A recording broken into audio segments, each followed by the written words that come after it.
인사부터 드릴게요. 입시연구소장 박세혁입니다. 네. 무척 많이 와주셨는데요. 카메라 잘 잡고 있나요, 지금? 네. 오늘 아까 말씀드린 대로 4월에는 이런 사람이 왔습니다 하고 인사를 드리는 시간이었고요. 이제 오늘은 조금 그거보다 더 어머님들께 실용적인 내용으로 전달이 될 거예요. 가장 먼저 새 정부가 어떤 정책을 필까? 이것부터 시작을 합니다. 아까 말씀드렸지만. 그래서 이런 정책을 필 거니까 입시는 이렇게 변할 거고, 그러므로 아이들은 어떻게 준비를 해야 하고, 거기서 어떻게 준비된 아이들은 특목고를 준비하고, 어떻게 준비된 아이들은 일반고를 준비해라. 이 말씀이거든요. 그런데 한 가지 유의할 것은, 제가 오늘 드리는 말씀의 전제는 사설 학원이나 사설 업체들이 막 이렇게 얘기해서 이 정도 준비 안 하면 당신 자식들은 낙오자예요, 뭐 이런 어감으로 막 불안감 조성하는 거 있죠. 그렇게 전달될까 봐 굉장히 지금 걱정을 한다는 걸 먼저 전제를 하고요. 현실을 직시해서 요 정도일 때 요렇게 생각하는 게 좋습니다지, 이게 안 돼 있으므로 큰일 납니다 이런 어감으로는 절대 전달이 안 됐으면 좋겠습니다. 그걸 조금 꼭 전제를 하고 말씀을 시작을 할게요. 자, 먼저 이제 새 정부는 어떤 정책을 필 것인가 이건데요. 이 부분은 왠지 이렇게 될 것 같아요 라는 어떤 저의 느낌이나 감, 혹은 제 주변에 이렇게 된다는 사람이 많아요, 이런 식의 전달은 의미가 전혀 없는 것 같습니다.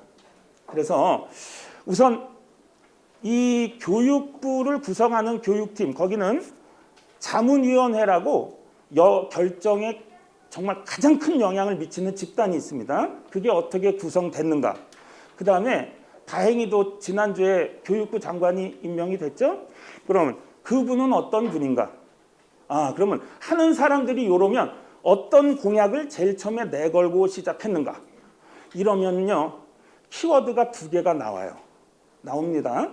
그럼 그 키워드에 맞춰서 그러니까 이렇게 변할 겁니다 라고 말씀을 드릴 거고요. 이제 그 최종적인 판단은 어머님들이 맞아, 이렇게 변할 확률이 높아, 충분히 저보다 더 잘 아실 수 있을 겁니다.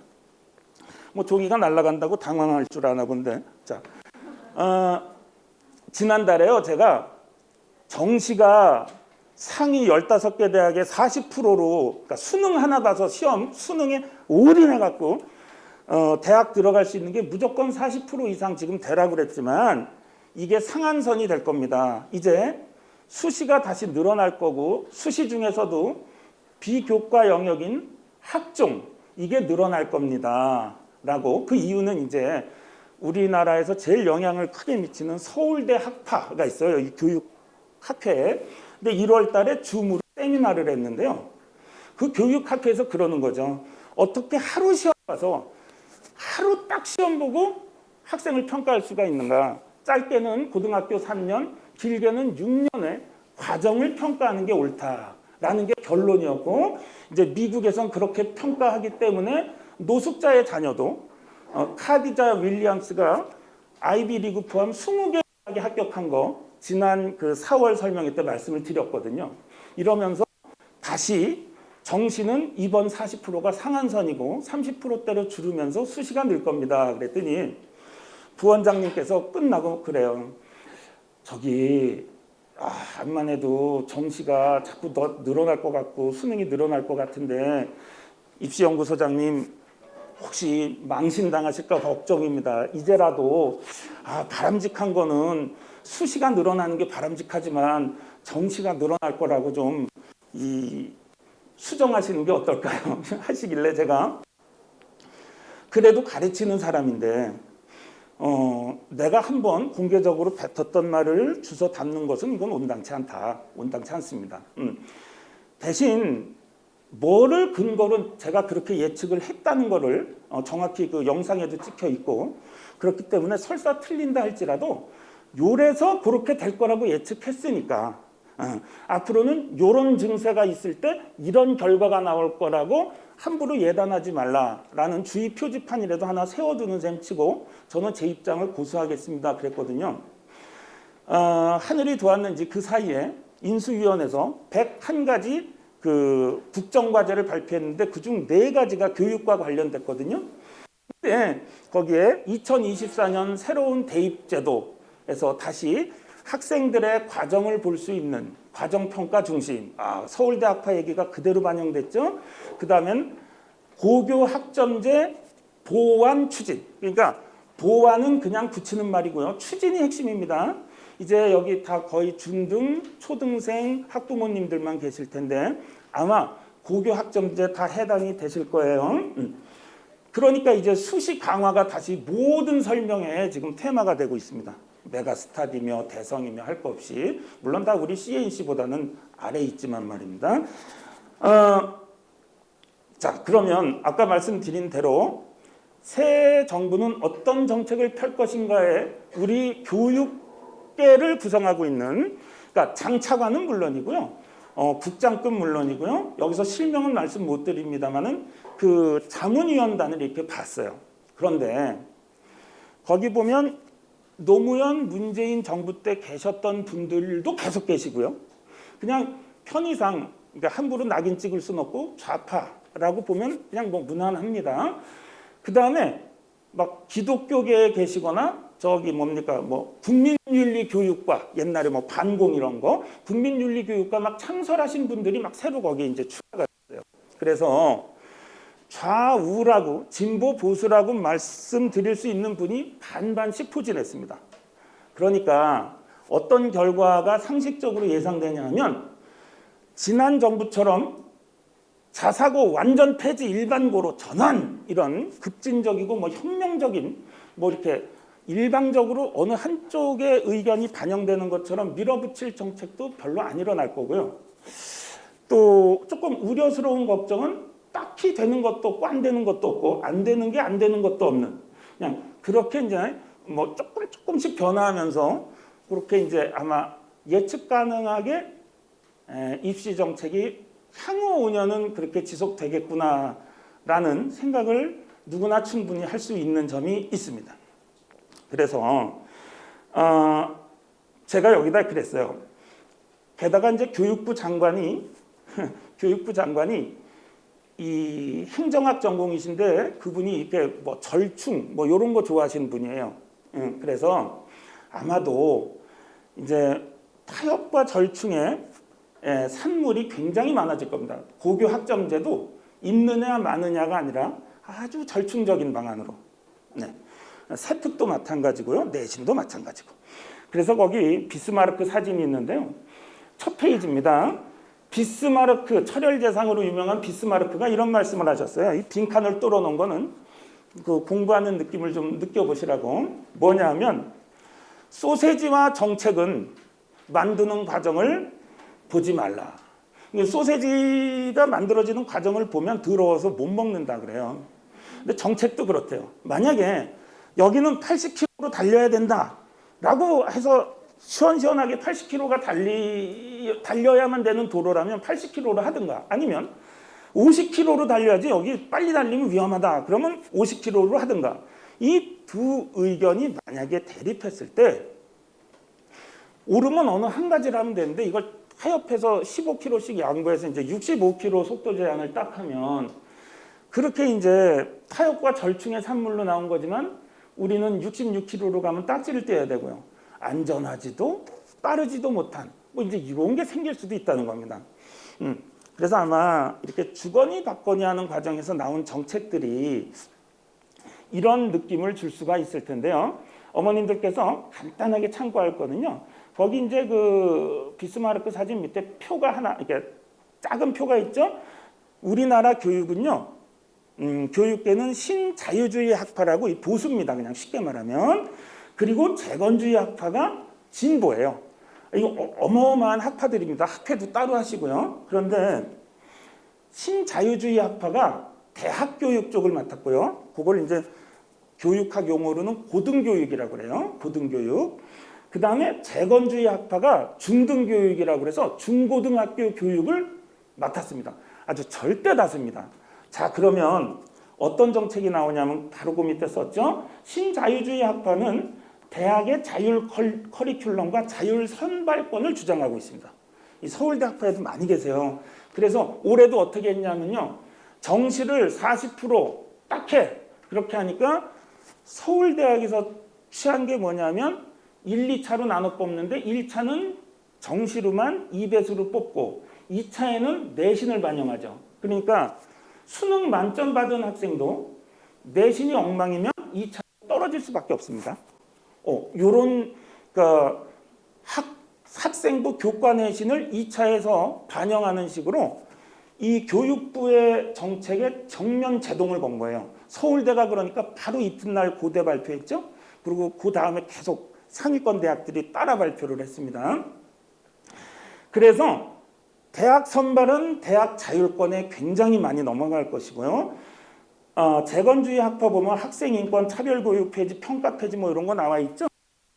고등학교 교육에 있어서의 특히 커리큘럼은 아마도 진보적인 부분이 많이 반영될 것입니다. 그리고 아직도 자사고의 설립에 대해서는 계속 반대하시는 분들이 계시는데요. 이거는 교육 논리가 아니라 아마 경제 사회 논리로 정부 차원에서 추진할 가능성이 굉장히 높아졌습니다. 그리고 또 한 가지는요. 수시를 대비하기 위해서 특히 학생부 종합전형을 대비하기 위해서 지금 국립대학 교수님들 아마 여기 주변에 이제 교수님들 친인척 계신 분도 계시겠지만 바로 지난달에 3일 동안 워크숍을 하셨어요. 어떻게 면접 보고 뽑아라. 그러니까 이것은요. 학생부 종합, 학종 수시가 다시 제대로 부활할 거라는 신호탄입니다. 안 그러면 나라가 그런 헛돈을 쓰지를 않거든요. 거기 보면요. 새 정부에는 자잘한 변화만 있을 것이다. 그런 얘기가 있죠. 장차관이나 기관장이나 자문위원회 면면을 보면 알 수가 있다는 것이고요. 어느 한편이 일방적으로 독주하기가 힘들다. 맨 밑에서 두 번째 보면요. 급진적, 이념, 편향적 교육 정책들은 우선은 없을 것이다. 요거는 아마 누구나 예상할 수 있을 겁니다. 두 번째 페이지로 가서 교육부 장관의 성향을 이건 뭐 간단하게 이분의 저서를 보면 알 수 있어요. 그 네모 박스에 보면 박순애 교육부 장관의 저서가 2권인데요. 다 공저거든요. 근데 대한민국 정부를 바꿔라는 책에 이분이 쓴 게 제8장입니다. 보전과 개발이 함께하는 국토환경계획. 말은 멋있죠. 그러면 보전할 거면 지키고 보전하든가 개발할 거면 때려부수고 개발을 해야 되는데 보전과 개발이 함께한대요. 바람직한 불륜 이런 거랑 비슷한 말이 되네요. 그죠? 비 오는 맑은 날 단둘이 홀로 앉아 거의 그렇습니다. 보전과 개발이 함께한대요. 보전과 개발이 이분이 이 뭔가 두 가지의 정치적 균형을 중시하는구나 이런 분을 안 칠 수밖에 없습니다. 지금 가 정말 반반씩 있거든요. 이게 정말 저것만 아니면 실명으로 예도 몇 분 들어드리겠는데 그 다음에 두 번째 책이 지속 가능한 사회 이야기 여기 보면요. 밑에 두 번째 보면 비효율적 큰 정부를 효율적 작은 정부로 라는 제목으로 아예 한 챕터에 글을 쓰셨어요. 그러니까 중앙 집권적으로 많이 통제하고 간섭하고 이런 거 하지 말고 그 오소리티를 대학에 다 넘기자는 거죠. 실제로 지금 유사한 것들이 많이 일어나는 게 또 줌 세미나로 제가 참석을 해서 이렇게 봤는데요. 세미나를 진행하신 좌장분이 서울대학에서 교육 사회를 전공하신 분인데 간단하게 딱 이야기해요. 부의 대물림이 되지 않는 범위에서 예고, 최고, 마이스터교, 그 다음에 외고, 과고 이거 늘려야 된다. 학생이 다 다른데 어떻게 같은 커리큘럼에 앉혀서 가르칠 수가 있느냐. 대표적인 진보 학자시거든요. 좌파라고 함부로 여기서 얘기할 수는 없는데 이분이 뭐랄까요. 거의 결론적으로 그렇게 끌어가시더라고요. 아마 여기에는 뭐 좌우할 거 없이 별로 브레이크를 걸지 않았기 때문에 특목고, 과고, 외고도 늘어날 거고요. 자사고는 이런 논리입니다. 자사고를 하나 만들면 형편이 힘든 학생들 너무 여러 명을 구제할 수가 있다. 네, 이게 늘 얘기하던 기부금 입학을 받을 거냐 말 거냐가 이게 조금 사회적으로 오면 대학 기부금 입학에서 조금 더 문제로 바꾸면 자사고를 더 허락할 거냐 말 거냐. 그러니까 신자유주의 교육 학파가 존재하는 이유는 딱 하나예요. 자사고 도입하자. 이게 그 원래 보수는 항존주의라는 학파였거든요. 제가 지금 여기서 학문적 얘기를 하자는 건 아닌데 4월 달에 말씀을 드렸습니다. 근데 그 항존주의 학파가 신자유주의 교육 학파로 이름을 바꾸게 된 결정적인 계기가 자기 자본을 가졌으면 많은 장학생을 유치해서 마음껏 학교를 만들게 해주자. 이게 가장 다른 점입니다. 자, 그러면 팀원이 어떤지 살펴봤고 장관이 어떤지 살펴봤으니까 정책을 볼게요. 세 번째. 정부 110개 국정과제에서 교육에 관련된 4가지입니다. 2024년 새 대입제도 마련. 이거는 지금 2024 새 대입제도를 위해서 입시사정관 교수님들 들어가서 워크숍 훈련까지 요즘 열심히 하십니다. 방향은 우리 충분히 예측할 수 있을 것 같아요. 고교 다양성 유지, 눈에 확 들어오죠? 네, 이거 굉장히 이번 정부의 핵심 정책으로 계속 갈 것이고요. 대입 비리를 조사하는 부서 설치. 이 부분 뭘 얘기하냐면요.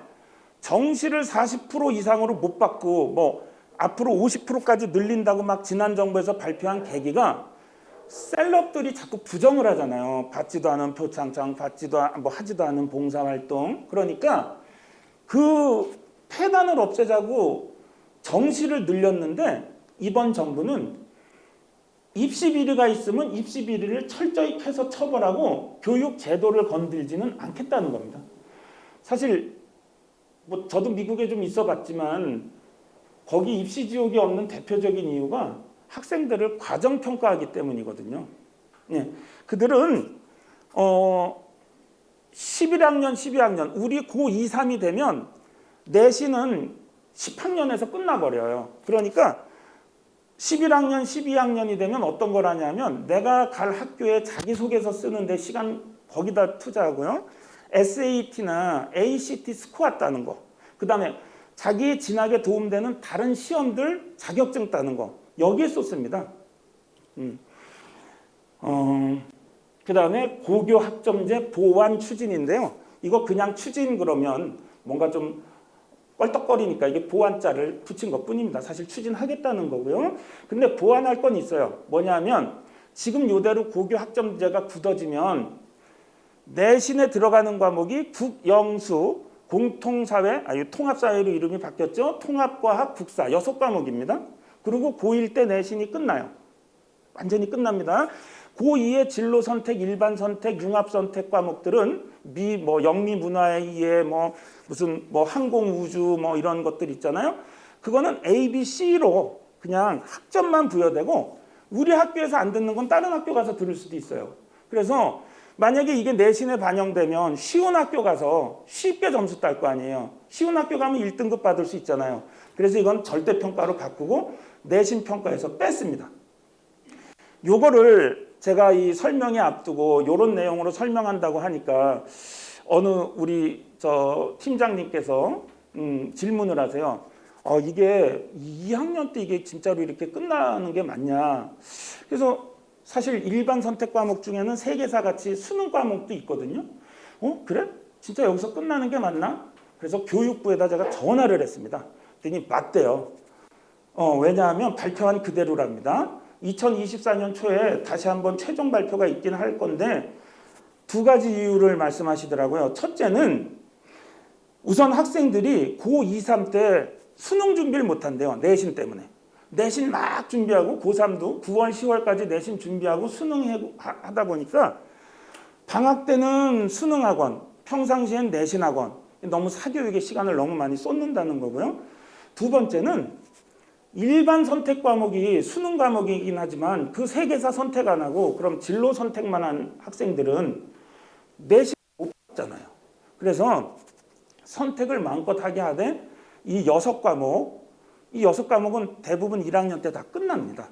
그래서 지금 중3 어머님들은 실질적으로 대입이 3년 남은 게 아니라 1년도 안 남은 거예요. 내년 4월에 대입이 시작돼서 내신 교과가 중요하니까 이제 내년 고1 중간고사 시작하면 입시 시작된 거거든요.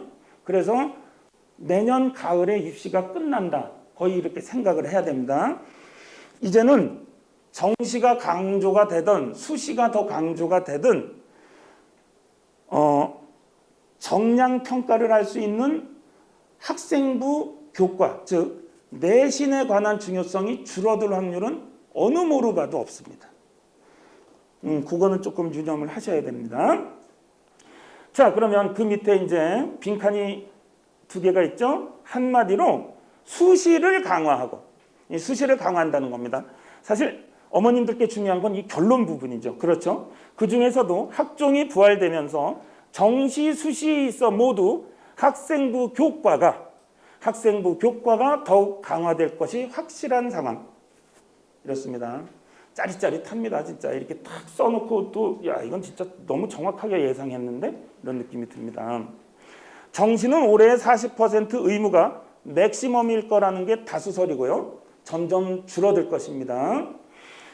학생들의 선택과 다양한 활동을 존중하며 고교의 전문화, 다양화를 유지하기 위해서 전체주의적 중앙 통제보다는 민간 이니셔티브와 대학 자율권을 강화하겠다. 그래서 확실한 건 뭡니까? 그 밑에 이전 정부 것들 중에서 일반고 전화는 100% 폐기될 거다. 이건 이미 사실 끝난 얘기입니다. 자, 그러면 아까 말씀드렸죠? 사람들을 알아보고 수장을 알아보고 공약을 알아보니까 키워드가 2개 나옵니다. 자율성과 다양성이에요. 누누이 나옵니다. 이게. 여기서 자율성은 학생의 자율성이 아니라 대학의 자율성입니다.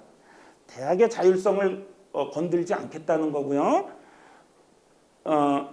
다양성은 학생들의 선택의 다양성이에요. 자, 그러면 조금 이해가 더 쉬울 거예요.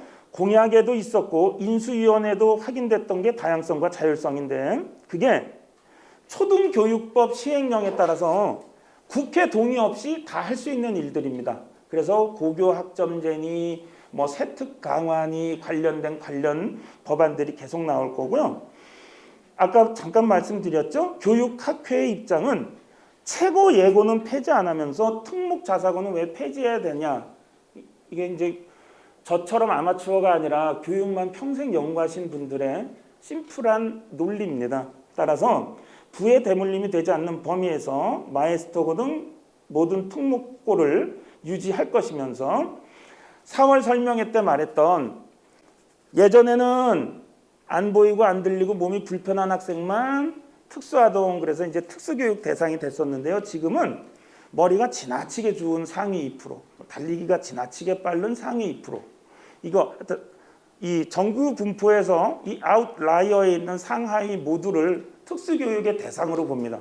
그 관점이 바뀌었고 그게 그렇게 반영될 거라는 거예요.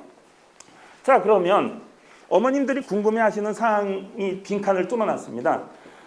다양성 존중에서는 특목고를 허가를 더 많이 해줄 것이고 이건 조금 소극적인 거기도 한데 일반고 전환을 폐기할 거고 그다음에 이제 적극적인 게 하나 있죠. 자사고를 적극적으로 설립할 것이다.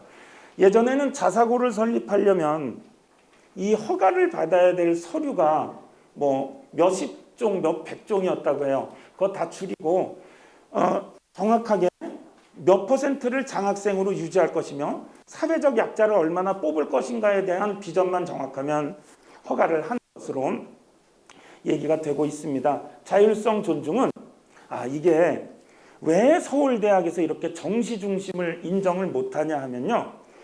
이것이 결국 대치동 기득권이라고 보거든요. 서울대 교수님들은. 저도 사교육에 있지만 어떻게 교육의 운명을 하루 시험을 보게 해서 그러니까 이런 그 내신이 안 좋으면 자퇴해버리거든요. 그러면 과정교육을 중시하는 교수님들한테 이건 있을 수가 없는 겁니다. 학교에선 잠을 자거나 아니면 내신이 안 좋으면 자퇴해버리고 그걸로 모자라서 8수, 7수, 뭐 10수를 해서라도 좋은 대학을 가서 그게 꼭 인생을 거기서부터 다시 꼭 시작하려는, 이거 정상적이진 않거든요. 그래서 자율성 존중은 강남 기득권에 유리한 정시 증가를 중단하고 서울대 중심의 교육 철학이 반영됐다는 겁니다. 그래서 결과 평가가 중단되고 빈칸이 있죠. 과정 평가의 시대로. 자, 이게 왜 과정 평가가 서울대 학파의 이야기인지는 그 밑에 맛있는 뉴스 1번을 참고를 해서 제가 읽어드릴게요. 맛있는 뉴스 1, 2023 서울대 학생부 종합전형 3주 전에 발표가 됐었습니다. 서울대가 지향하는 인재를 5가지로 제시하는데 앞에 3가지는 뻔한 이야기다. 첫째, 학교 교육 과정을 성실히 이수한 학생. 너무 뻔한 이야기지만요. 이게 서울대 이 교육학과의 교육학파의 교육계의 서울대 학파의 첫째는 학교 교육, 과정 교육의 정상화입니다. 예, 시험 보는 게 중요한 게 아니고, 둘째, 학교 생활에 적극적이고 진취적인 학생, 셋째, 글로벌 리더로 성장할 학생. 여기까지 뻔한 얘기가 또 나왔다. 하지만 그 다음 2가지는 뻔하지 않다. 2번째 문단을 보면요. 넷째, 다양한 교육적, 사회적, 문화적 배경. 이거 이제 약자들을 얘기하는 거겠죠. 혹은 다문화 가족. 중간에 5째, 사회적 약자에 대한 배려심과 공동체 의식. 3번째 문단이 결론입니다. 서울대 입시 안내 책자는 교육부의 여론 따라가기와 대입 원칙 부재에 분명히 경고를 보내면서 일종의 방향성을 제시해 준 것이다. 밑에 굵은 글씨만 읽어볼게요. 서울대는 수시에 있어서 화려한 스펙보다는 사회 경제적 특이성 환경 존중과 배려에 초점을 두고 40% 정시 선발마저 지역 균형 선발을 늘리는 등 강남과 8학군에 끌려가지 않겠다는 의지를 분명히 한 것이다. 이게 지금 맛있는 뉴스 1호인데요. 어머님들 그 카톡 채널로 배달되는 맛있는 뉴스하고 오늘 제가 요거 몇 장 더 나눠드렸는데 교육 칼럼 있잖아요. 그거는 그냥 꾸준히 좀 읽어주셨으면 좋겠습니다. 자, 그럼 이제 2번째로 넘어갑니다. 5페이지가 되겠네요. 그래서 입시의 변화는, 또 입시가 이렇게 변하는 걸 어떻게 대비하면 되는가, 이 얘기입니다. 결론적으로 이제 4가지가 나와요. 지금 누누이 말씀드렸지만 이 학생부 교과의 중요성, 이 내신은 정시가 돼도 이제는 아마 학생부 교과를 많이 반영하게 될 것 같고요. 수시로 가면 더 말할 나위도 없고요. 또 세특의 중요성, 세특이 왜 중요한가? 그 다음에 이제 지역 균형 선발, 이것은 놀랍게도 보수 진보가 다 동의하는 것 중에 하나입니다. 자, 고교 학점제, 이 4가지가 이제 입시의 가장 대표적인 변화가 될 것입니다. 하나하나 짚어볼게요. 1번, 교과 전형의 확대. 교과 전형. 이 옛날로 말하면 내신인데요. 정시의 점진적 축소로 올해는 40%를 유지하지만 30%에서 20%까지 축소가 예상이 됩니다. 그 이유는 고교 학점제 때문에 그렇습니다. 고교 학점제가 있으면 1학년 때만 내신이 반영되고요. 2, 3학년 때는 수능 과목도 내신 과목도 아닌 게 수두룩합니다. 그러면 학교에서는 그냥 자도 돼요. 놀아도 됩니다. 당일 시험만 잘 보면 이거 뭐 내신에도 안 들어가잖아요. 그러면 학교 교육이 황폐화되고 학교가 학원화 되겠죠. 그래서 정시를 축소할 수밖에 없습니다.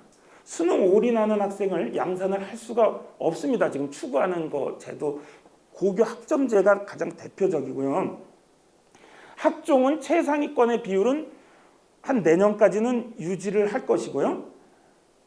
지금 서울대가 60%, 연대가 27%, 고대가 39% 학종이 이렇습니다. 여기서 학종이라는 거는 학생부 종합입니다. 그러니까 비교과, 그러니까 학교 수업 말고 뭐 봉사활동, 독서 뭐 이런 거 다 포함된 겁니다. 이것이 내년에도 서울대는 60%그 선을 좀 유지할 것이다, 이렇게 보는 거고요. 이제 뭐 하위권 대학은 설명이 필요 없지만 이게 많이 확대가 될 거예요. 왜냐하면 학생을 못 모집해서 수시로 실컷 모집하게 늘려주지 않으면 거긴 존립이 됩니다. 그래서 하위권 대학은 학교 수요와 학생 니즈가 맞아서 거기는 지금도 풀어주고 있고요. 거긴 앞으로도 마음대로 하겠나 그대로 둘 확률이 높습니다. 그 다음에 수시의 증대가 자, 세 가지죠. 직윤 증대, 농어촌 특별전형 증대, 교과 증대로 이어질 것이다. 이 지역 균형 선발은 이따가도 잠깐 말씀을 드리겠지만 여기서 미리 말씀을 드리고 넘어갈게요. 서울에서 80점 받은 학생과 교육 기회, 학원 기회 이런 거 전혀 없는 지방 학생이 70점 받은 학생과 서울에서 80점 받은 학생이 더 우수한 학생이라고 볼 수가 없다는 거죠. 이거 참 타당합니다. 그래서 지역 균형 선발을 비율을 자꾸 더 늘린다는 거예요. 그러니까 저 같은 사람은 만약에 하루에 10번씩 배고픈 어떤 박세혁이란 고등학생과 하루에 한두 번만 배고파도 되는 날씬한 여학생과 이거 같은 선에서 경쟁한다는 게 얼마나 불공평합니까? 먹느라고 시간을 많이 쓰는데 왜 그런 생각들은 안 해주시는지는 모르겠어요. 농어촌 특별전형은 제가 경기도 오산이랑 그 다음에 충청남도 천안에서 어떤 학교 학생을 통해서 이거 경험을 해봤는데요. 스카이 보내긴 정말 딱 좋습니다. 수능 최저만 맞추면요, 농어촌 이 전형은 정말 스카이를 쉽게 갑니다. 다만 지금 초등학교 6학년이 넘었으면 이건 해당이 아예 안 됩니다. 6년 이상 거주가 돼야 되고요. 그 다음에 막 생활터전까지 다 바꿔버렸더니 그런 제도가 없어지거나 뭐 그런 거 있지 않습니까? 군대 안 가려고 뭐 3개인가를 뽑았더니 4개서부터 안 가게 막 바뀌고 그런 거 있잖아요. 괜히 교도소 한번 갔다 오고. 그러니까 이렇게 뭐 그 대학만을 위해서 막 생활터전까지 바꾸는 뭐 이런 거는 정말 권장해드리고 싶진 않아요. 그런데 지금 이미 뭐 주소지를 거기다 두고 서울에 살고 계셨거나 그렇다고 하면 이거 괜찮습니다. 정말 대한민국에서 가장 쉽게 가는 것 중에 하나입니다. 농어촌 특별전형. 교과 증대는 누누이 말씀을 드렸고요. 과정평가의 수시는 분명히 늘어날 것입니다. 교과 비중이 확대가 됐기 때문에 이제는 중3이 끝나가는 겨울방학 때 입시는 3개월 남았다 이렇게 생각하는 게 정확합니다. 사실은 이전에도 저는 학생들한테 고1, 2의 내신이 거의 끝나기 때문에 입시는 3개월 남았다고 중3 학생들한테 많이 얘기를 하거든요. 근데 하물며 이제 국영수, 통합사회, 통합과학, 국사 다 고1 과목에서 내신이 끝나게 되면요. 굉장히 중요합니다. 그러니까 앞에서 이따 할 얘기를 조금 더 땡겨서 하면요. 그러니까 이제는 특히 영수는 정확하게 잡고 들어가야 되고요. 작년에도 대치동에서 느닷없이 통합사회, 통합과학 뭐 3개월 완성 이런 거가 막 영수를 제끼고 막 수강률 1위 막 그런 강의가 뜨는 이유가 내신을 다 끝내고 가려는 학생들이 정말 많아졌어요. 다만 이게 막 불안감을 조장해서 이게 막 당장 뭐 사교육을 이렇게 받아들이시지는 마셨으면 아까 초두에 제가 전제를 했습니다. 두 번째, 세특의 중요성 확대입니다. 자, 보면요. 거기 이제 있기도 하지만 이게요. 교과가 남았고요. 제가 하나씩 읽어드릴게요. 보면 자율동아리 이제 반영 안 합니다. 봉사활동 반영 안 합니다.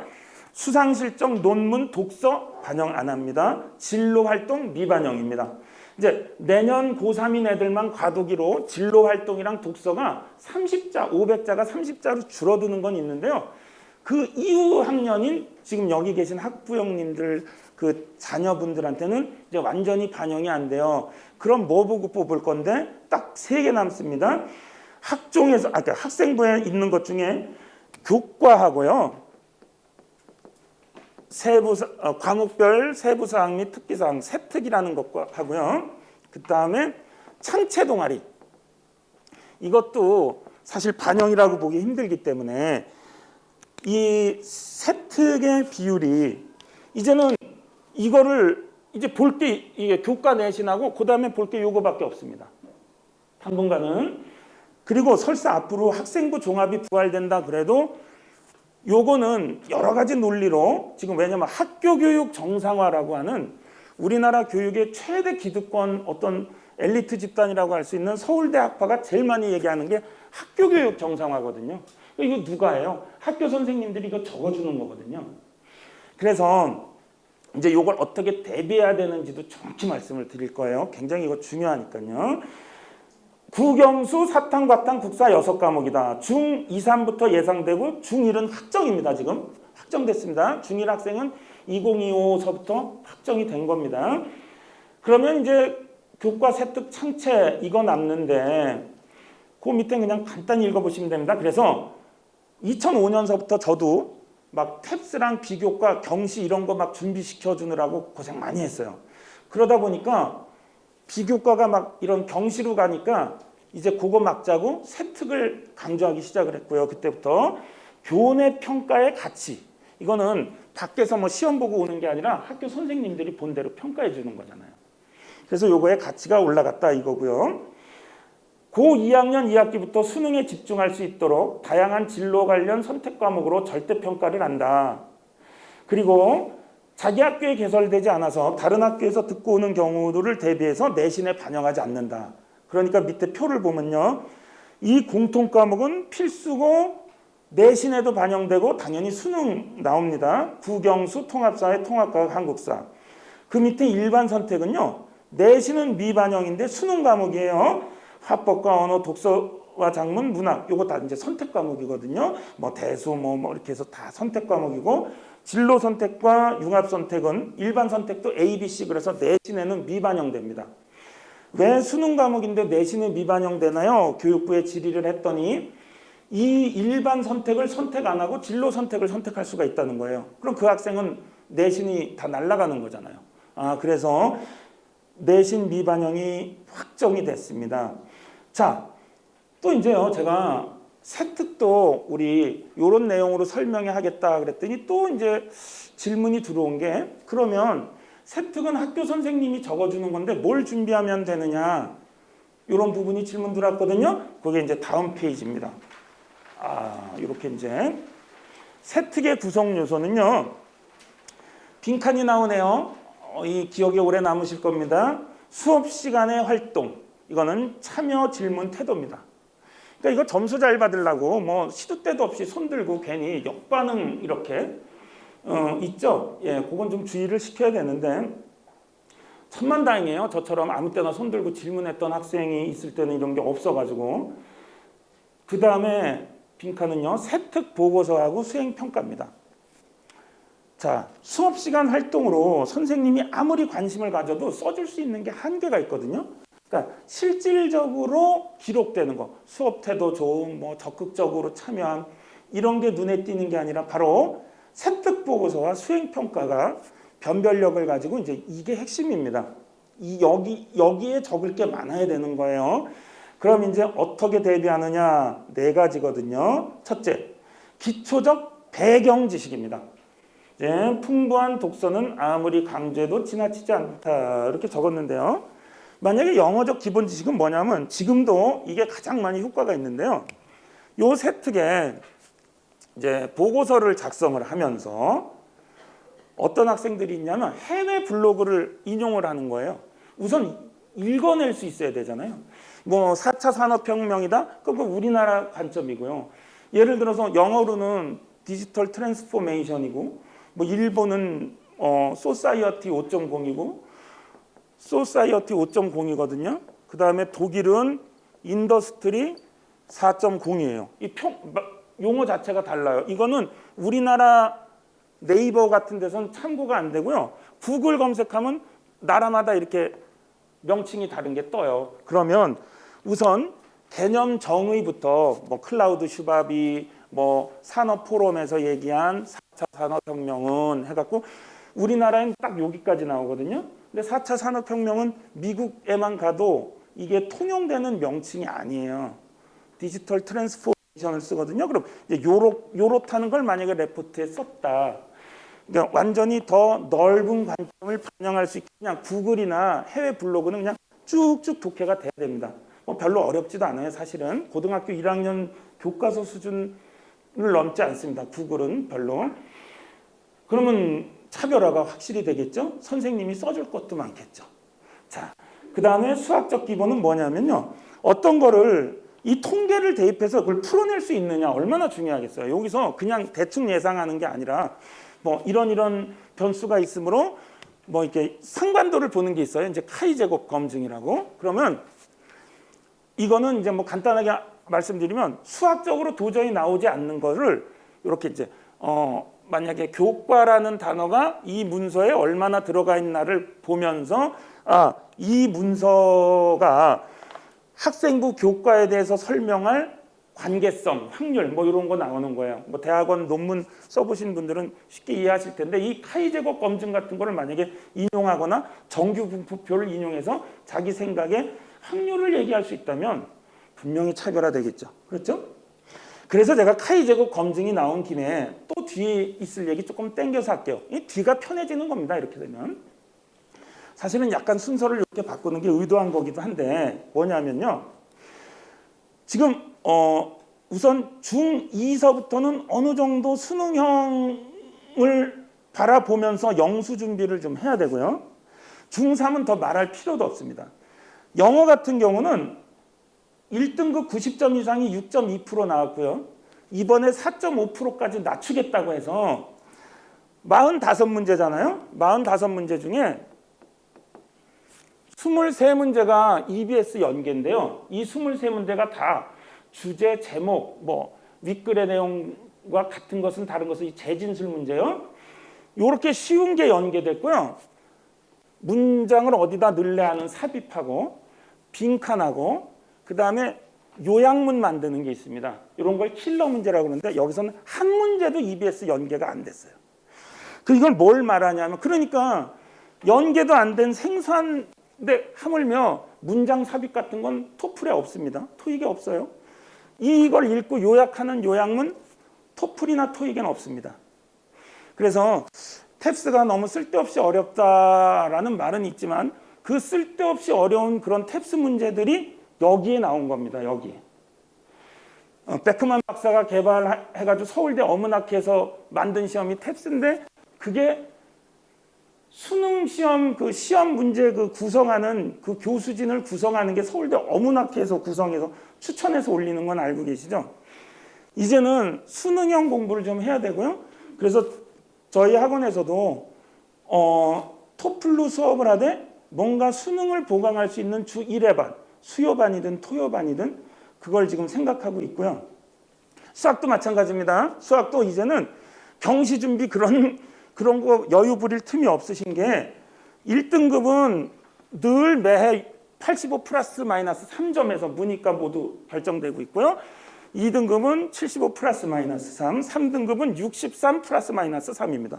어렵게 나올 때는 60점, 뭐 좀 쉽게 나올 때는 65점 정도에서 3등급이거든요. 그러면 중3 여름방학이 딱 끝난 영어는 수능이 1등급이 나와야 됩니다. 90점대가 나와야 우리 애는 특목 보내도 된다. 외고 보내도 된다. 이런 거고요. 수학은 수능은 3등급, 고2 모의고사는 2등급, 고1 모의고사지를 풀어서 1등급이 나와야 보내도 되는구나 이렇게 생각하시면 됩니다. 이건 정말 불안감 조장이 아닙니다. 냉정하게 좀 현실을 보셔야 된다는 거예요. 그러니까 고1 모의고사는 집합과 명제, 수화식, 방정식, 끼케야 이제 가을까지 가면 부등식 함수 나오거든요. 이 정도는 중학교 때 다 풀어내야 됩니다. 이제 그 뒤로 가서 삼각함수, 지수로그, 뭐 수열, 행렬은 고2 범위에 포함이 되는데 요거는 아직은 그냥 선행 정도 맛보면 되고요. 그 뒤에 뭐 기초 미적분, 기초 통계 확률, 극한, 함수 극한 뭐 이런 부분은 그냥 틀려도 돼요. 아직은. 사실 그래요. 그래서 그렇게 보는 기준도 있다 말씀을 드릴 것입니다. 자, 두 번째입니다. 보고서를 쓰는 양식을 익혀라. 글을 쓰는 버릇이 얼마나 중요할까요? 그렇죠? 그러니까 특히 세특에서 선생님들이 가장 많이 내주시는 과제가 이거거든요. 오늘 배운 거 요약해라. 그러니까 뭐 위에 지금 형 누나 있는 분들은 끄덕끄덕을 하시는데요. 이제는 학원이나 다른 데서 요점 정리해 준 거 받아갖고 외우는 게 아니라 자기가 자기 요점 정리 해버릇해야 됩니다. 중학교 때부터는요. 꼭요. 예. 자, 글을 배운 거를 공부한 거를 내가 글을 쓰고 내가 요점 정리해 버릇해라. 세 번째, 선생님과의 관계는 말할 필요도 없다. 이건 뭐 맛있는 거 사다 드리라는 게 아니고요. 이겁니다. 자, 선생님은 어디를 탐구해 보라고 과제를 냈어요. 그럼 이 어떤 레포트가 나왔는데 이런 거 있거든요. 나는 이런 거 더 해보고 싶어서 여기를 더 심층 탐구를 했어. 그런데 저 이만큼 했으니까 이거 세특에다 써주세요. 이거 안 돼요. 해도 될까요?를 미리 물으라는 거죠. 제가 가르친 어떤 학생은요. 자기가 중학교 때 여행 간 경험을 이거 4월 설명회 때 말씀을 드렸는데요. 선생님이 그 과제를 냈는데 이 과제 자체는 별로 재미가 없더래요. 그래서 선생님의 수업 시간의 내용을 내가 중학교 1학년 여행 갔던 어디서 봤던 뭐 중2 때 봤던 오페라 내용 중에 뭐 이렇게 연결해서 자기 경험하고 연결시켜서 썼거든요. 너무 독창적으로 잘 써서 서울대에 진학한 케이스가 있었습니다. 제가 그때 말씀을 드렸고요. 자, 그 다음에 네 번째, 심층성, 탐구성, 독창성을 담아라. 전문성을 가진 블로그, 외국어로 된 블로그까지 참고하면 좋지 않겠냐 이겁니다. 세 번째, 배려 전형은 아까 말씀드린 그대로예요. 배려 전형은 지역 균형 전형 같은 지역 균형 선발, 이거 지균이라고 그러죠. 예, 이런 줄임말에 익숙하셔야 됩니다. 여기 저 오목교역 인체검 왕갈비탕 집이 있는데요. 거기가 갈비탕, 왕갈비탕, 영양 인삼 웰빙 왕갈비탕 이렇게 있어요. 그래서 뭐 한 4,000원 차이밖에 안 내길래 영양 인삼 웰빙 왕갈비탕 주세요. 그랬더니 3 하나요 이렇게 받더라고요. 그리고 왕갈비탕은 왕 하나요, 갈비탕은 탕 하나요. 아, 거기서도 뻔한 건 줄여서 하잖아요. 그러니까 이렇게 줄임말에 익숙하셔야 됩니다. 농어촌 특별 전형은 초등학생이라면 생각해 볼 수 있으나 토종까지 바꾸는 방법은 추천하고 싶지 않음. 정말 그렇습니다. 자, 2022 교육과정 실시는 특히 핵심은 고교 학점제입니다. 자, 실시 이유는 뒷페이지에 정확하게 나와 있습니다. 학교 자율성, 다양성, 학생 주도권 측면에서 진보 보수 모두 동의한다. 자, 세 가지 이유입니다. 학교 자율성, 다양성, 학생 주도권. 그러니까 우리나라 교육계에서 어떤 토론이 붙었는데 진보 보수가 공히 동의한다 하면 이거는 그대로 현실이 될 확률이 매우 높아요. 여태까지 그래 왔거든요. 네. 그리고 논쟁 중인 거는 1, 2년 뒤로 좀 미뤄도 됩니다. 모든 구미 선진국이 하고 있음. 그렇죠. 국영수 시수는 조금 줄어요. 이건 뭐 중요하지 않습니다. 누구나 좀 줄기 때문에. 그리고 국영수, 사회, 과학, 국사만 반영. 국영수 시수가 줄지 국영수의 비중이 줄지는 않습니다. 자, 그 다음에 요건 아까 말씀드린 것 같아요. 고1 때 내신이 끝나고 중3은 입시가 1년도 안 남은 거기 때문에 여기서부터 학점은행 고교 학점 제도가 학생부 종합의 부활의 증거입니다. 여기서부터가. 공교육이 정시 때문에 고교 학점제가 있을 경우에 학원화가 된다. 무슨 말씀인지 아시겠죠? 그러니까 아니 만약에 정시가 정말 서울대 40%를 거의 절반을 정시로 뽑으면 고2, 3 때 학교에서 듣는 과목을 열심히 들어야 될 이유가 없어요. 이게 만약에 학생부 종합이 돼서 반영이 되면 예를 들어서 내가 영문학과를 갔는데 영미문학의 이해를 안 들었어. 그럼 왜 안 들었는지를 물어볼 수가 있잖아요. 그렇죠? 내가 천문학과를 갔는데 항공우주라는 선택 과목을 선택을 안 했어. 왜 안 했는가? 또 했다면 그 과목의 세특은 어떻게 적혔는가? 이게 고교 학점제가 정착이 된다는 건 학종의 부활을 예견하는 것입니다. 고2 때부터 수업 시간에 자거나 수능 과목이 아니고 내신도 안 들어가는 과목은 아예 정말 대충 듣겠죠. 그래서 공교육의 학원화를 막기 위해서 지금 교수님들이 고교 학점제를 이것은 학종을 하겠다는 강한 의지가 반영됐다고 봐도 되고요. 그 밑에 나오죠. 지금 중학생들한테 특목 자사고가 불리할 것도 없음. 그러니까 사실은 내신 따기 쉬운 일반고를 웬만하면 추천드립니다. 이렇게 경계선에 있는 학생들한테는 이제 앞으로 말씀드릴 건데 확연하게 전 그렇게 추천을 드리는데요. 그럼에도 아직 특목 자사고의 메리트는 살아 있다는 거예요. 또 이따 말씀을 꼭 드릴게요. 정시 확대는 40%가 맥시멈이고 고2, 3 같은 경우 6과목이 아닌 과목에서 자기 진로하고 적성을 많이 보여주라는 겁니다. 예를 들어서 이거는 꼭 조심해서 선택을 하게끔 해야 돼요. 우리 아이가 통계학과를 갔는데 심층 확률, 심층 통계, 생활과 통계를 선택을 안 하면 당연히 물어보겠죠. 앞뒤가 안 맞잖아요. 그렇죠? 네. 자, 2022 교육과정 어떻게 대비하는가? 그 밑에는 뭐 빈칸이 좀 너무 붕 뜨길래 뒷페이지 거 가져오기도 뭐해서 제 사진을 젊었을 때 사진을 붙여봤습니다. 자, 중1, 2, 3의 영수 선행학습에 몰입이 절대적으로 필요하다. 아까 잠깐 말씀을 드렸는데요. 국영수 내신을 실수해도 자 보세요. 예전에는요. 영수 내신에 조금 미끄러졌어요. 그러면 지리, 세계사, 사회문화, 뭐 물화생지 2, 그렇죠? 생명과학, 지구과학 2 이게 조금 뭔가 많이 할 게 있었는데 이제는 통합사회, 통합과학, 국사 합쳐봐야 12단위밖에 안 돼요. 국영수 15단인데 이거 망치면 이제 어떻게 회복할 수 있는 게 없습니다. 향후 5년 특히 이제 지금 중학생들이 고등학교 가면 거의 이제 이렇게 굳어질 텐데 그래서 영수 준비가 중요하고요. 특히 아니 유학을 보낼 것도 아니고 무슨 뭐 어디 무슨을 보낼 것도 아니면서 왜 좋은 대학을 보내고 싶어 하면서 준비는 대입 준비를 안 시키는가? 예, 그거는 꼭 생각을 해보셔야 돼요.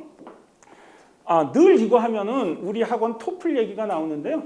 그 부분은 분명히 말씀드리지만 주 1회 반으로 우리 계속 지금 그 부분을 요 문제를 정확히 해결해 드리기 위해서 주 1회 반 준비하고 있습니다. 머지않아 공고가 또 나갈 거예요, 어머님들한테. 자, 그럼 밑에 볼게요. 영어는 중3 여름방학 끝나고 수능 영어 1등급이 나와야 특목 가는 수준입니다. 이건 수능 정도는 한두 개 틀리고 다 풀어내야 됩니다. 수학은 중3 여름방학 후 수능 3등급, 모의고사 2등급, 고1 1등급이 나와야 된다. 영수는 이미 수능 등급이 나왔을 때 특목고를 가라. 또한 일반고를 가더라도 경쟁력을 기대할 수 있다. 일반고에 가끔 어떤 괴물들이 내가 어떤 학교를 선택을 하더라도 300명 정원이면요. 그 학교 1등급은 12명 나오거든요. 근데 국영수 과목별로 괴물이 10명에서 한 15명만 존재하잖아요. 막 넘사벽으로 준비하다가 일반고 온 애들. 그럼 그 학교에선 내가 아무리 열심히 해도 이 찍는 거예요. 이 괴물들 때문에. 그래서 선행 준비를 제대로 해야 된다는 겁니다.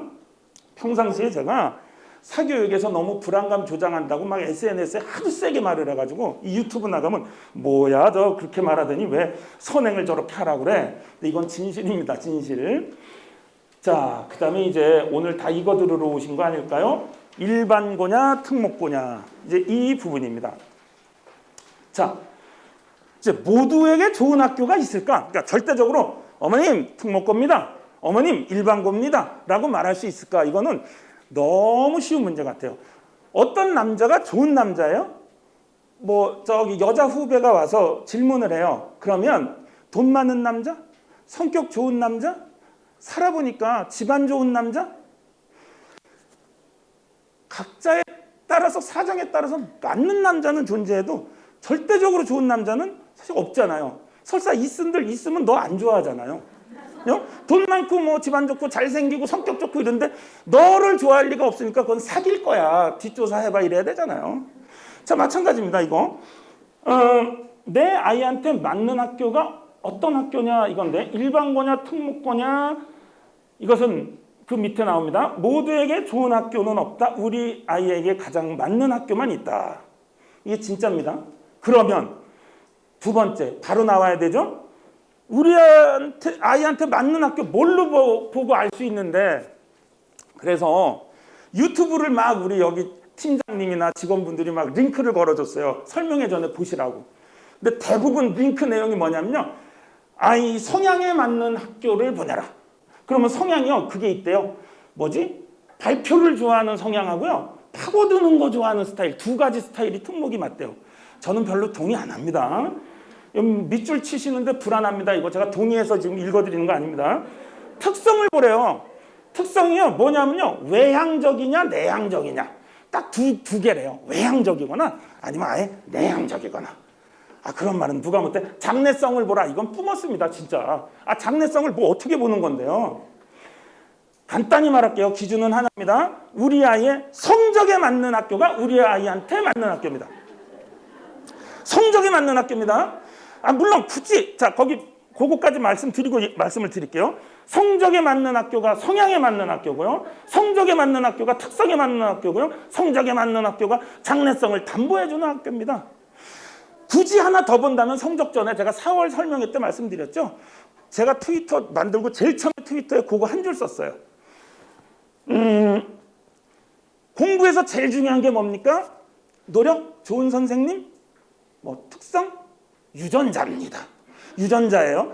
그러니까 유전자는 봐야 돼요. 내가 장미란으로 낳아놓고 스케이트 신기고 김영하로 낳아놓고 엮기 들리면요 너무 여러 사람이 힘들게 살아야 돼요. 그러니까 물론 유전자 정도는 봐야 되겠지만 지금 이거는 그거하고 좀 색다른 완전 다른 영역이니까요. 성적을 보라는 겁니다. 왜냐? 그 밑에 이제 나오죠. 교과에서 바닥을 깔고 나서 대학을 좋은 곳 간다? 이제 점점 더 불가능해요. 완전 불가능합니다. 왜냐하면 미국처럼 6년 과정을 이제 평가받는 거거든요. 그 다음에 정시 올인으로 인류대 간다? 중퇴를 하고 검정고시를 보거나 한 5수, 6수를 하는 경우에 힘들어요. 왜냐하면 이제는 그 학생의 중퇴 이유가 가정 환경이면 용납이 됩니다. 지금도 사유가 돼요. 만약에 인류대 진학을 위해서 중퇴했다? 전혀 통하지 않습니다. 그런 초이스는 점점 없어진다. 왜? 내신 교과의 비중이 늘어났으니까. 자, 그러면 어떤 학교가 우리 아이한테 맞는 학교인지까지 말씀을 드렸어요. 그러면 우선 순서를 잘 생각해 보셔야 됩니다. 그러니까 자꾸 우리가 공부만 생각하니까 이게 쉽게 이해가 안 되는데요. 제가 하나 여쭤볼게요. 예고는 피아노 잘 치는 학생이 갑니까? 피아노 배우러 갑니까? 네, 그렇습니다. 최고는 달리기 빠른 학생이 갑니까? 달리기 배우러 갑니까? 그렇죠. 그럼 왜 외고 과거는 영어 수학 잘하는 애가 갑니까? 가서 영어 수학 배우러 갑니까? 근데 이미 잘하는 애가 가서 유지하거나 조금 거기서 더 잘하려고 가는 건데 우리 애는 가서 배울 거래요. 가면 열심히 한대요. 생각해 보세요. 사람이 쉽게 잘 안 변하기도 하지만 이건 우리 아이한테 더 이상 기대를 하지 말라는 게 아닙니다. 왜 현실을 정확히 보고 계획을 세워야 그 학생이 오히려 더 학습적으로 성공할 가능성이 높으냐 하면요. 학생들이 제일 울면서 상담 많이 하는 게 고등학교를 가르쳐 봤으면 누구나 경험하는 건데요. 내가 아무리 노력해도 나보다 잘하는 쟤도 노력할 텐데 이길 수가 없을 것 같아요. 수시로 받아요. 그럼 저 어떤 얘기를 해주냐면요. 네가 지금 방심하고 놀면 너보다 한 등수, 두 등수 뒤에 애가 너 역전 못할까? 그러면 애가 탁 알아듣고 우선은 그 자리 빼앗기지 않을 뒤에 추월당하지 않기 위해서 우선 유지한다는 목표로 열심히 해봐. 그럼 마음 잡고 열심히 하잖아요? 그럼 걔의 목표는 이제 나보다 잘하는 애가 아니에요. 유지를 해야지. 딱 이런 편한 마음 상태가 결국 장기적으로 상승을 가져온다니까요. 나보다 잘하는 애도 슬럼프는 언제든지 오는 거거든요. 게다가 자, 우리 애는 가면 열심히 한다를 전제로 이제 이 진로 계획을 세웠다고 했을 때 어머님들 다시 남자 얘기로 돌아가 볼게요. 왕년에 이제 결혼을 하실 때 이 정도 단점은 내가 고쳐서 살 수 있어. 고치셨습니까? 괜한 걸 물어보면 표정이 많이 안 좋으셔가지고. 잠깐 여기 지금 박스에 있죠. 외고 과고는 영어 수학을 배우러 가는 곳이 아니라 영어 수학 과학 잘하는 애들이 가서 유지하는 곳이다. 또 우리 애는 가면 열심히 한다. 우리 애는 옆에 애가 열심히 하는 게 중요하다. 이런 건 볼 게 아닙니다. 다음 페이지로 넘어갈게요. 자, 그러면 그 다음 페이지가 거의 이 부분의 결론입니다. 가서 잘한다가 아니라 잘하니까 간다로 순서를 정확히 바꿔야 되고요. 학생한테 기대를 하지 말라는 게 아니라 현실을 보고 에러가 없는 진로를 짜자는 거고요. 3개월 남은 내신에 만약에 한 번이라도 내신 망치면 다음에 복구가 불가능합니다. 그러니까 가서 내신 너무 불리한 학교를 일부러 갈 필요는 없는 겁니다. 그럼 이런 말씀을 또 많이 하세요. 4번에 적혔죠? 면학 분위기. 그럼 면학 분위기 한번 생각해 볼게요. 조용한, 정말 아무 소리도 안 들리는 조용한 곳이 면학 분위기가 참 좋은 곳일까요? 옆에가 열심히 하면 면학 분위기가 좋을까요? 자, 이게 진짜 이제 정말 어머님들이 착각하시는 것 중에 하나거든요. 면학 분위기는요, 학생이 성취감을 느낄 수 있는 학교가 면학 분위기가 좋은 학교입니다. 내가 어느 정도 노력을 해서 넘사벽들이 있는 게 아니라 내가 노력을 해서 오르고 또 거꾸로 놀면 성적이 탁탁 떨어질 수 있게 너무 하위권 애들만 있어서 놀아도 점수 나오면 그건 성취감을 느낄 수가 없죠. 이렇게 생각해 보시면 돼요. 만약에 중학생까지는요, 옆에가 열심히 하면 따라 열심히 해요. 근데 고등학생은요, 옆에가 너무 열심히 하는데 나보다 하물며 성적도 좋잖아요. 공부를 놔버립니다. 놔버려요. 이건 제 경험만 말씀드리는 게 아니라 여기 있는 브룸의 기대가치 이론이라고 있죠. 이게 뭐냐면요, 사실은 뭐를 전공하셨던 동기 이론은 잠깐씩 배웠을 거예요. 뭐 메슬로의 욕구 5개론이며 뭐 허시버그의 이론이며 막 나오는데요. 이제 브룸이라는 학자가 원래는 경영학, 그러니까 쉽게 말해서 돈 주고 직원들 노력 그냥 있는 대로 빼먹으려고 어떻게 하면 직원들이 동기가 받아갖고 열심히 일할까, 그걸 연구하신 분이에요, 사실은. 근데 이 실험을요, 13살 학생들하고 16살 학생들을 놓고 실험을 했어요. 그러니까 딱 적용이 가능하죠. 동기는 첫째 유의성, 그 다음에 수단, 기대 세 가지의 이 조합인데, 유의성은 뭐냐면 선호도예요. 자, 내가 체육을 좋아해요. 그럼 체육 쪽으로 뭘 하게 되면 당연히 동기가 높겠죠. 선호도는 이해가 쉽습니다. 수단이라는 건 보상인데, 뭘 좋아하든 뭐든 간에 보상을 준대요. 그럼 하고 싶어지겠죠. 여기까지는 쉽게 생각을 할 수 있어요. 근데 13세까지는 가능성을 별로 안 따진대요. 보상만 주고 좋아하는 일 시키면 이게 내가 가능한가 별로 안 따지고 덤비는데, 16세들은 가능성이 없는 건 아예 안 해요. 100만 원을 주면 100억을 주면 뭐합니까? 내가 할 수 없는 일을 아예 착수를 안 하는 거죠. 뭐가 컸기 때문에 이게 컸다는 거죠. 이제 머리가 커서 가능성 없으면 그냥 그 자체, 도전 자체를 안 한다는 거예요. 근데 이런 것을 저는 현장에서 정말 너무 많은 학생들을 봤거든요. 그래서 해도 넘사벽이 이렇게 어디 있다? 그럼 그 부분을 아예 꿈꾸지를 않아요. 그래서 학생한테 중요한 면학 분위기는 떠들지 않고 조용한 곳이 아니라 빈칸이 나오죠. 성취감을 느끼는 곳이 면학 분위기가 좋은 곳이다, 이겁니다. 브룸의 기대가치 이론에 대해서도 그 밑에 설명이 나오고요. 그러면 보통 어느 정도 준비를 기준으로 해야 할까? 제가 아까 말씀을 드렸죠. 아무리 열심히 해도 나보다 더 잘하는 학생이 있고 역전할 수 있을까요? 이런 게 제일 많다고 말씀드렸습니다. 그래, 너 역전할 수 있으니까 열심히 해봐는 안 통해요. 뭐냐? 네가 논다고 해서 네 자리 안 뺏길 수 있을 것 같아? 우선 네 자리부터 지켜봐. 이런 학생이요, 내 현실을 제대로 보고 그걸 목표로 한 학생이 장기적으로는 꼭 상승합니다. 그리고 지치지도 않아요. 맞는 목적을 학생들한테 던져주라는 겁니다. 그 다음이 이게 완전히 끝난 것 같아도 아닙니다. 너무너무 중요한 말이 남아있는데요. 자, 예전에는요, 그 특기자 전형이 있어서 무슨 글로벌 무슨 전형 막 글자도 막 열몇 전형들이 있어서 영어 하나만 잘해도 연대, 서강대 이런 데 갔어요. 근데 지금 특기자 전형 이제 이런 거 없어지면서 골고루 잘해야지 영수 한 과목에서 구멍이 나면요. 말씀드렸잖아요. 국영수 15, 그 다음에 나머지 세 과목 12개 학점이. 그러면 이제 영수 중에 하나 빵꾸 나면 아무리 쉬운 학교를 가도 그거 쉽지 않습니다. 그래서 제가 오늘 꼭 말씀드리고 싶은 거는요. 이제 그 다음에 나온 거의 결론인데요. 중3 여름방학이 끝나는 시점에 내 아이의 위치를 판단한 후에 지금 성적을 잘 유지한 상태에서 고등학교 생활을 한다고 가정을 하고 고등학교 입시도 결정을 하고요. 이 상태를 가정해서 모든 플랜을 짜라는 겁니다. 그러니까 중3 여름방학은 진짜 덤벼야 됩니다. 중1, 2 때도 마찬가지입니다. 그래서 제가 오늘 이거 괜히 드린 게 아니고요.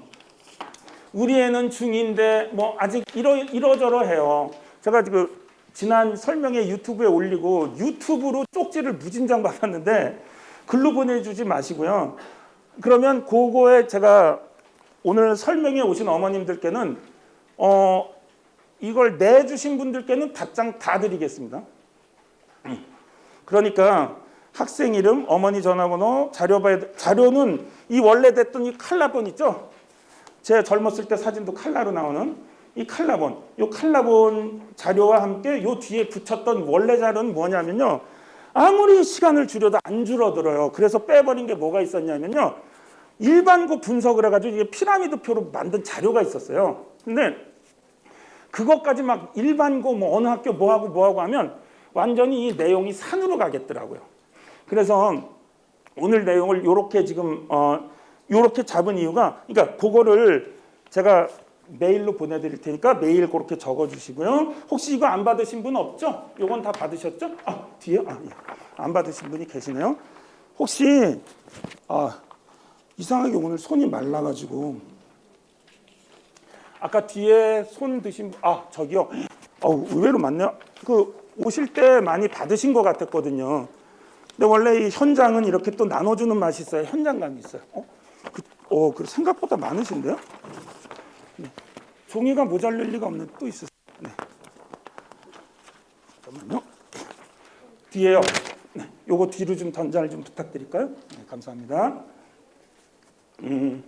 제가 원래 PPT 쏘고 여기 시커멓게 하는 강의보다 여기를 좀 밝게 유지하면서 이렇게 시선도 좀 보고 이런 거 그래요? 이거 이제 진짜 없습니다. 발로 밟혔는데 아까 150장 만들어 갖고 왔는데 아니 그 4월 설명회 거를 구겨졌지만 꼭 내주세요. 4월 설명회 거를 이 5월 설명회처럼 맨 표지에다 제 사진을 박아놨거든요. 근데 저기 있죠, 저 파리크라상이가 파리바게뜨 그 건물 7층에서 제 얼굴이 화장실에서 이게 이렇게 있는 거예요. 그리고 거기 어떤지 아세요? 화장실이 잠겼을 때 두들기지 마시오 이렇게 써 있는 거예요. 그 7층 화장실 제 얼굴이 그 세면대에 이렇게 놓여 있고 이게 이렇게 그래서 화장실이 잠겼을 때 두들기지 열렸는데 두들기지 않잖아요. 거기 7층에 어떻게 돼 있냐면 오늘 가보세요. 문이 여기 있으면 변기가 저기 있어요, 저기. 그러니까 노크를 하면 쓰레기통을 던지거나 소리를 질러야 돼.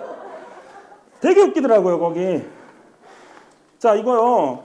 잘 만약에 읽으신 다음에 다 읽으시면 어디 땅에다 파묻든가 안 보이는 데다 좀 버려주세요. 예? 막 화장실에서 막 날라다니게 하지 마시고요. 그래도 제 얼굴인데. 제가 왜 또 어머니 이 지금 나눠드린 그 부분을 중요시하냐 하면요. 다음 달도 결국 이 질문 속에서 나올 거고 그 다음에 오늘 개괄적인 말씀이 있거든요. 근데 사실 영어 수학도 여기서 끝날 게 아니라 원래대로라면 영어만 갖고도 한 줄여도 30분, 수학만 갖고도 30분인데 이 시간 안배가 뭐가 제일 힘드냐면 뭐를 지금 늘까가 문제가 아니라 뭐를 빼서 이 시간을 만드냐. 사실 주어진 60분을. 이게 가장 힘든 부분 중에 하나예요. 그래서 제가 이제 그런 부분은 일일이 다 답을 드립니다. 여기 있는 이 정도 숫자는 뭐 유도 아니죠, 사실. 답 드리는 거는. 그래서 분명히 다른 어떤 이런 질문들 많이 계실 거예요. 중1인데, 중3인데, 뭐 지금은 요 정도인데 뭐 어떻게 할까요? 분명히 있을 겁니다. 자, 그러면 조금 통합적이고 개괄적인 말씀을 드릴게요. 입시 제도는요, 새 정부 하에 분명히 지금 얘기되고 있는 정시는 40%가 맥시멈일 거고 수시를 생각해서 학교 내신 정말 정신 차리고 잡아야 된다. 근데 아직 우리 아이가 중학생이다. 최소한 영수는 정말 그러니까 특목고를 가든 일반고를 가든 이제는 수능 형태의 문제가 주관식으로 나오는 게 내신이다. 이렇게 생각하시면 됩니다. 그러면 킬러 문제의 주관식이 학교 문제에 등장을 한다라고 했을 때 그걸 풀어낼 정도의 퀄리티를 갖출 수 있도록 아이를 훈련시켜야 된다. 그 부분이고요. 그리고 이 학생들이 결국 아무리 뭐 다시 봉사활동이 반영되고 그 다음에 독서 읽은 게 반영되고 동아리 활동이 반영된다 할지라도 결국에는 세특을 어떻게 물어보고 어떻게 만들까를 입시 사정관들이 그거 물어보는 방법을 훈련했거든요. 그러면 우리 아이들은 그거를 대비해서 교수들이 국립대 교수들이 모여갖고 워크숍을 했는데 세특을 보고서 이거를 갖고 이 학생을 어떻게 평가할 건지 그거 물어보는 훈련을 모여서들 했다. 그러면 뭐가 더 이제부터 중요하게 될 건지 답이 나왔잖아요. 그렇죠? 그리고 교육학회를 검색하시면요. 6개월에 한 번씩 줌으로 세미나를 해요. 그럼 거기 이제 일반인 뭐 이렇게 묻습니다. 일반인이라고 그러고 줌으로 안 할 때는 가서 보셔도 돼요. 그저 뒤에 과자랑 뭐 음료수 다가도 깔아놓고 교통비는 뽑더라고요, 최소한. 저는 꼭 가보거든요. 자, 그거 작성하신 거 있으면 이렇게 좀 우리 네 원장님 뭐 말씀하실 게 있다고 하네요. 아니 작성해 주실 때요. 지금 노란색 그 신입시험 입시연구소장에게 바란다는 소장님의 의견을 취합하셔서 이제 그 질의에 대한 응답을 해주실 부분이고요. 또 어떤 주제나 작업 분야하는 걸 잘하시는 분들은 그 부분들 있잖아요. 그거는 그 하얀색 설문지가 있습니다. 만족도 조사 설문지가 있는데 거기에 또 써주시면 CNC 전체적으로 다음 설명의 주제를 잡는 데 참고하도록 하겠습니다. 두 가지를 다 적어주시면 좋을 것 같아요. 부탁드립니다.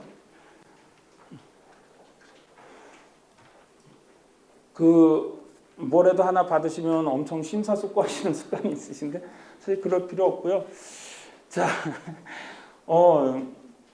그래요. 자, 우선 요렇게 지금 벌써 3시 15분입니다. 너무 열심히 들어주시고 웬만한 학생들 필기열보다 더 엄청난 열기의 필기를 특히 아까 그거 성취감입니다 하는데 볼펜을 갑자기 타다다닥 전원이 성취감입니다 하는데 볼펜을 탁 켜는데 소름이 이게 뭐 시험 문제 나오는 것도 아닌데 네. 자, 혹시 저한테 내실 거는 지금 주시면 됩니다. 예. 감사합니다. 걷겠습니다. 네. 아닌 분들은 천천히 주고 가셔도 되고요. 없으시면 없는데. 네. 네. 네. 예. 예. 아직도 쓰시는 분은 이따 앞에다 내시고 저한테 주시고 네. 어디요? 전화번호 썼으면 이름 안 써도 되는데. 네네. 네, 감사합니다. 네, 감사합니다.